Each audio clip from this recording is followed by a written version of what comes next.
Hey, you guys. This is Pastor T, Apostle T, excited. Always excited about what God is doing. Today, I'm going to share a soul fruit moment with you. Uh, today is a pretty good day. I'm sitting up here thinking about the folks who were a part of bringing me over, if I could say it like that. You know, every one of us has somebody and some people that we can think of that helped us to get to where we are. And when I say helped us to get there, you know, they were those folks who had confidence in us in in times where we didn't have the confidence we needed in ourselves to accomplish the things that we have accomplished. And so today I want to honor those folks. I want to honor my great grandmother who helped raise me, Pauline Holland. She Williams, and she did so much for me growing up. I was talking to my my wife a couple of days ago, and was just and was talking about, because there was a time where we had a big rat in our house. And this big rat was was so intimidating and so bold. I mean, it was probably the boldest boldest big animal I'd seen. That thing was huge, and my boys were afraid. They were they were so afraid of even going into the kitchen, because I mean the thing was just, it would stand in the middle of the floor. And just kind of try to punk the house. so so as I was talking about that the other day, I was thinking about when I was growing up. And my mom worked at night, so I had to stay with my great grandmother, Miss Holland. We call her Nanny, and stayed with her. And man, I tell you, she had these huge, like 5x7 rat traps. They were huge, and they were old school. You know, if you think cartoon old school, they were that kind of trap. And so she she whenever those traps would go off, and didn't matter what time of day or night it was, she said, "Boy, go get that rat, go throw it over in the tracks." So, from about age 6, 7, 8, 9, I was running and getting rat traps, and with big old rats in them. Sometimes they were still moving, sometimes they, weren't. It would, be blood flashed everywhere. I'm not trying to be too graphic, but it wasn't a pretty picture. But at that age, I learned how to be fearless.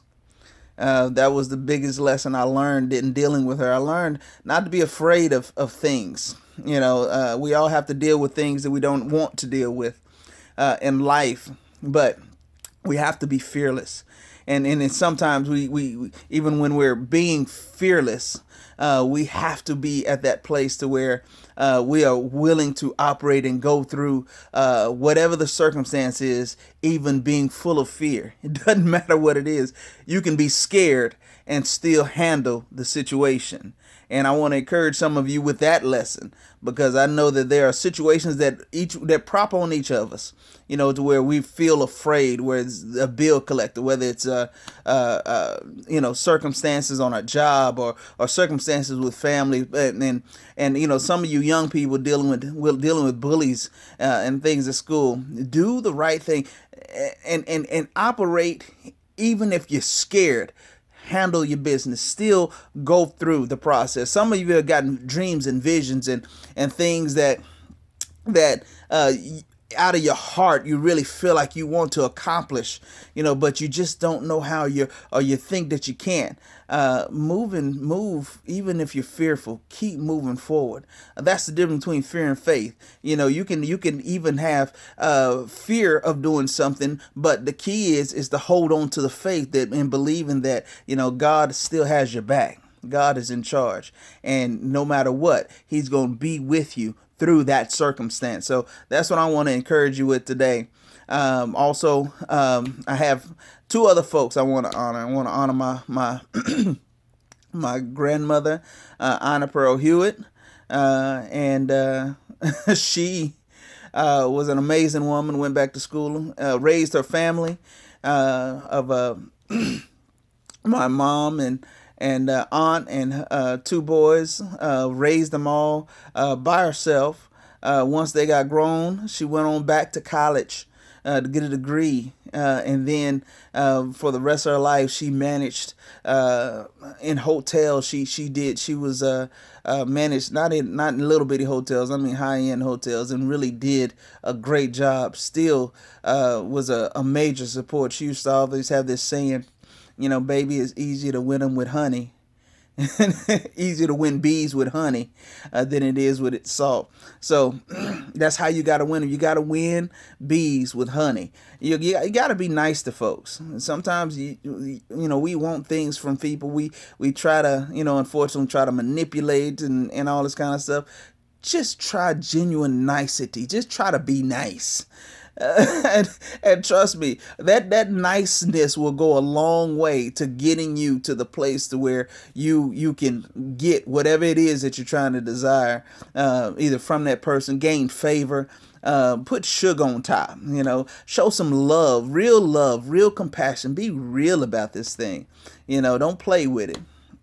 So that's what I learned from her. And then lastly, I wanna acknowledge and give honor to my mother Paula Sue Hewitt Townsend, my mother who raised me as a single parent, and did what she had to do in order to make ends meet. It wasn't there all the time, as far as the money and in order to be able to get and do everything that she wanted to do for me. In fact, I love her because she wanted to do more for me than I ever intended and even expected her to do. And I'm gracious.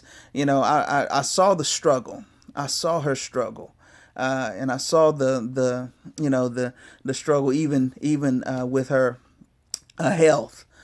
She really tried her best to make things happen and to make things work, and sadly these bodies, they give out. So I want to acknowledge her, because the thing that I learned from her was tenacity.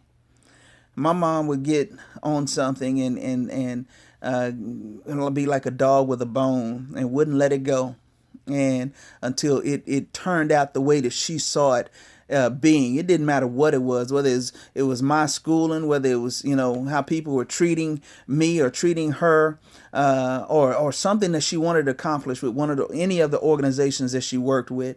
She was bold, and she was a woman who without question, had a vision and desired to pursue it. She graduated from college, wanted to be a teacher, couldn't find a work as a teacher, so she was promoted because she had a degree, because she took that extra step into being a juvenile probation officer, and spent her career helping young people.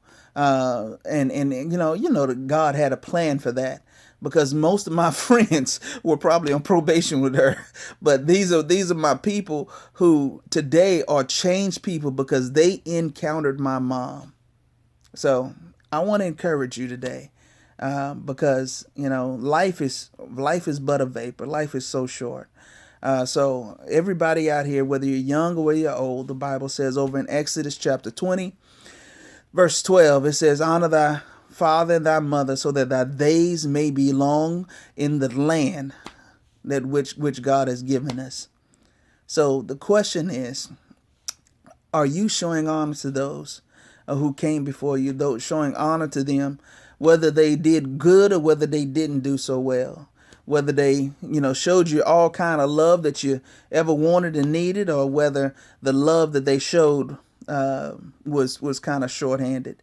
But I want to encourage you, trust God, obey God, and obey his word, so that your days may be long in the land that he has given you, because there's a responsibility in that land that you have to show that love, to be an encourager, to pursue the vision and the plan that God has for you, and to build the next generation so that they will continue on the work and continue to share the light and the love that you poured out of your life. So God bless you. This is Pastor T, Apostle T, with another Soul Fruit moment.